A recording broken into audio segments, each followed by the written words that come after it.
Então, resumindo, toda vez que um paciente tem ansiedade ou depressão, é sinal de que ele está, assim, a grosso modo, né? É sinal que está faltando serotonina no lobo pré-frontal esquerdo. A serotonina é fabricada no intestino, portanto, o seu corpo tem serotonina para dar e vender. O que que nós precisamos nos casos de ansiedade e depressão? Nós precisamos aumentar a serotonina do cérebro. Tem lógica. Porque se você aumentar a serotonina do cérebro, você vai normalizar a serotonina do lobo pré-frontal esquerdo. É simples, a psiquiatria é muito simples. Então, quem é que faz esse papel? Quem é que pega a sua serotonina do seu corpo e aumenta a quantidade da sua serotonina no seu cérebro? São os antidepressivos. Quando a gente fala a palavra antidepressivo no Brasil, é uma situação meio engraçada, porque o brasileiro é o único povo do mundo que confunde antidepressivo com antipsicóticos. Os antipsicóticos são medicamentos usados na esquizofrenia e em outras psicoses também. Nós vamos falar sobre isso em outro vídeo. Os antipsicóticos, a finalidade principal dos antipsicóticos é eliminar os sintomas positivos da esquizofrenia: delírio, alucinação, agressividade, agitação. Os antipsicóticos, para usar o popular do Brasil, são remédio de doido. Desculpa. Então, o brasileiro, ele sabe que os antipsicóticos são usados em pacientes esquizofrênicos, loucos, pessoas que estão fora da realidade. Pois bem, os antipsicóticos diminuem a dopamina do cérebro. Perceberam? Os antipsicóticos diminuem a dopamina. Os antidepressivos aumentam a serotonina. Só que no Brasil, o brasileiro, quando vai tomar antidepressivo, geralmente ele tem medo de efeitos colaterais. Esses efeitos colaterais que o brasileiro teme no uso de antidepressivos, todos eles existem, mas são efeitos colaterais de antipsicóticos. Então, por exemplo, os antipsicóticos provocam sonolência. Então, o brasileiro, quando vai tomar um antidepressivo, se ele sentir sonolência no dia seguinte, imediatamente ele acha que é o remédio que está dando a sonolência. Mas nós vamos conversar agora.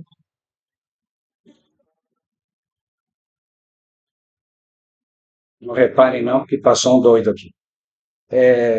Os antidepressivos aumentam a serotonina, eles eliminam os sintomas de ansiedade e eliminam os sintomas de depressão. Então, vou mostrar para vocês como é que eu faço o diagnóstico. Antes de falar sobre isso, eu quero dizer que eu pratico uma coisa chamada psiquiatria baseada em evidência. A psiquiatria baseada em evidência é a psiquiatria mundial normal. Não tem nada de super, nada. É normal a psiquiatria do mundo inteiro praticada no mundo todo. É praticamente um padrão. Só que no Brasil, a psiquiatria baseada em evidência é pouco praticada. Então, por exemplo, são 8.000 trabalhos científicos publicados por hora no mundo. Todo esse imenso conhecimento é colocado à disposição do médico numa espécie de uma nuvem, onde ele só aplica protocolos que já foram testados, validados e aprovados. Sendo assim, a psiquiatria baseada em evidência é, de longe, a especialidade mais perfeita da medicina. Existem várias abordagens na psiquiatria, assim como na medicina em geral. Eu aprendi a psiquiatria baseada em evidência. Primeira coisa que nós temos que saber é fazer o diagnóstico de ansiedade e de depressão. Segundo os padrões da psiquiatria baseada em evidência, o diagnóstico é feito da seguinte maneira: eu sempre pergunto para o paciente eu falo todos os sintomas da ansiedade e no final ele só vai dizer se é mais sim do que não. Só. Os sintomas são acordar cansado de manhã, dor na nuca ou na parte de cima das costas, desconforto nesse pedaço aqui de cima, sensação de fôlego curto, parece que o fôlego não chega no fim, parece que o fôlego encurtou, formigamento, adormecimento, tremor, uma tonturinha que mal chegou, já vai embora, mas que é meio chata, palpitação, dor no peito, esquecimentos de coisas simples, dor nas pernas, sonolência durante o dia, dificuldade de dormir à noite. Quando eu digo todos esses sintomas, o paciente responde se é mais sim do que não. Se for mais sim, significa que o paciente tem ansiedade. Mas espera um pouquinho, a ansiedade é fundamental no ser humano. Quem não tem ansiedade não tira nota na prova, não passa em concurso, não paga boleto. A ansiedade é que nos move para superar obstáculos e fugir de riscos. Quem não tem ansiedade começa a trabalhar como porteiro, quando ele vai se aposentar, ele é porteiro. Então a ansiedade é fundamental. Só que quando ela ultrapassa um certo limite e passa a provocar sofrimento significativo na vida do paciente, aí ela virou doença. E toda vez que a gente ouve a palavra doença, a gente lembra da palavra tratamento. O tratamento da ansiedade é feito com antidepressivos e terapia. Psicóloga faz parte. E sempre que a gente encaminha, a gente procura encaminhar para uma psicóloga TCC, terapia cognitivo-comportamental. Até aqui eu sei que vocês entenderam tudo. Agora, os sintomas de depressão, mesmo esquema. Eu falo os sintomas e o paciente só vai dizer no fim se é mais sim do que não. Sintomas de depressão: tristeza, choro fácil, arrependimento de coisas que fez na vida e não queria ter feito, arrependimento de coisas que não fez na vida, mas queria ter feito, e o principal sintoma de depressão é anedonia. Anedonia é um sintoma tão importante que, se o paciente tiver só anedonia sem nenhum dos outros, o diagnóstico é depressão. O que é anedonia? Anedonia é a perda do prazer em atividades que antes eram prazerosas, certo? Então, quando o paciente responde mais sim do que não, ele tem depressão.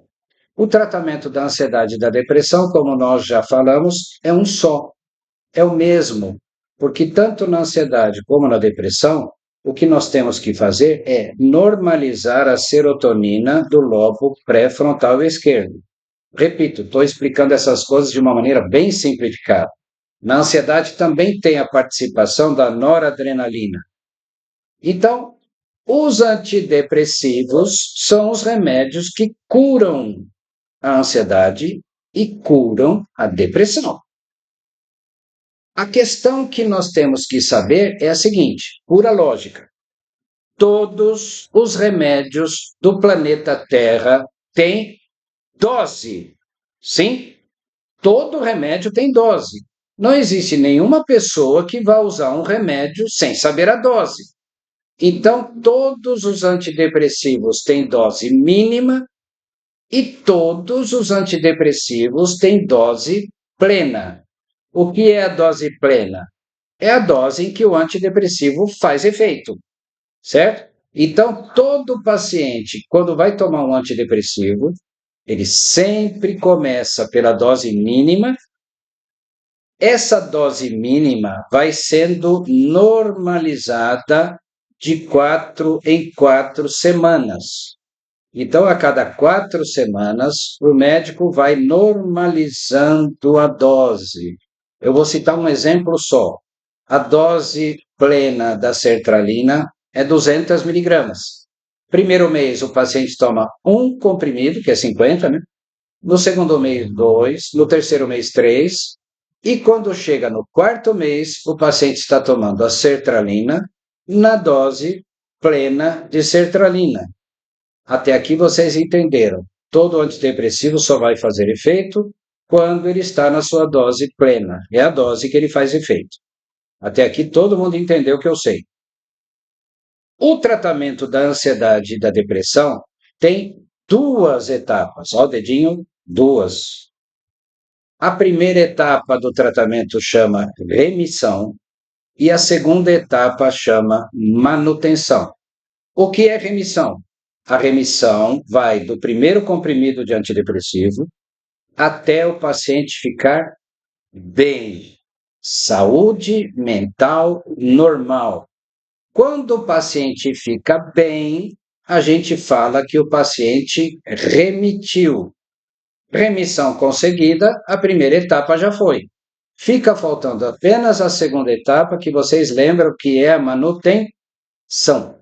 A manutenção é o quê? É o tempo que o paciente vai continuar tomando antidepressivo depois que ele ficou bem. Portanto, no período de manutenção inteiro, o paciente toma o antidepressivo estando bem.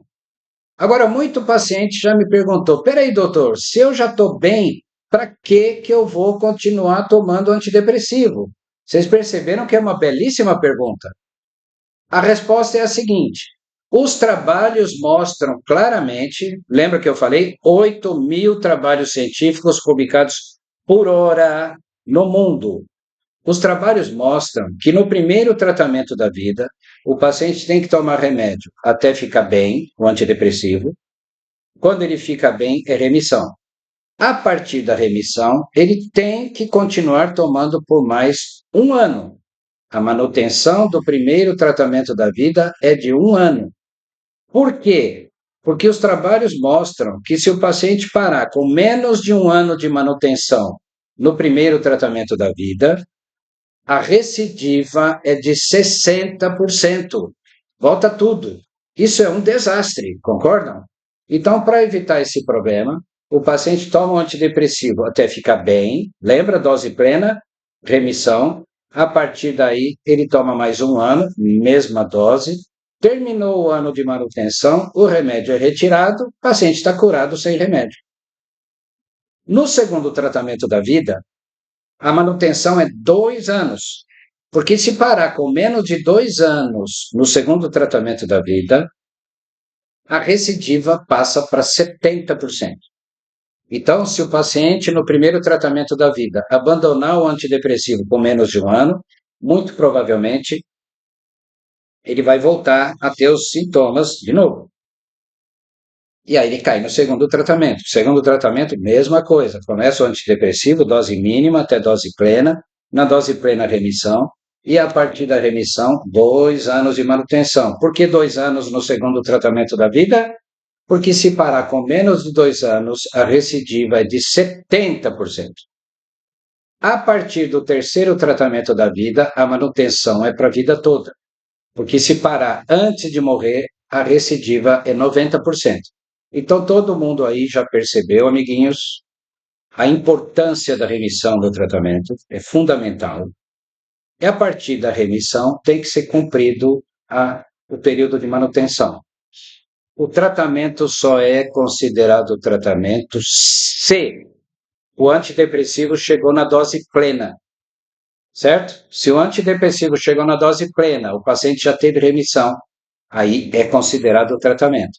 Quando o paciente nunca tomou antidepressivo em dose plena, não é considerado como tratamento nesse sentido da psiquiatria baseada em evidência. Todo mundo entendeu?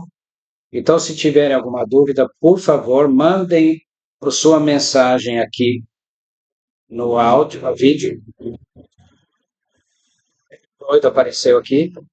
Então, mandem mensagem. Eu peço a vocês que compartilhem o vídeo, deixem o seu like, porque aí eu vou virar um grande youtuber famoso, certo? Então, torçam por mim e fiquem tranquilos. Deus existe. Eu fiz teologia e eu tenho certeza que a Bíblia é a maior fonte de saúde mental. Mas eu não frequento nenhuma igreja, eu não sou de nenhuma igreja. Eu simplesmente fiz o curso de teologia, só isso que eu fiz. Segundo a Bíblia, o inimigo só tenta destruir um tipo de pessoa, só um, só os amados de Deus. A Bíblia toda, de Gênesis até Apocalipse, tem mais ou menos 4.000 personagens.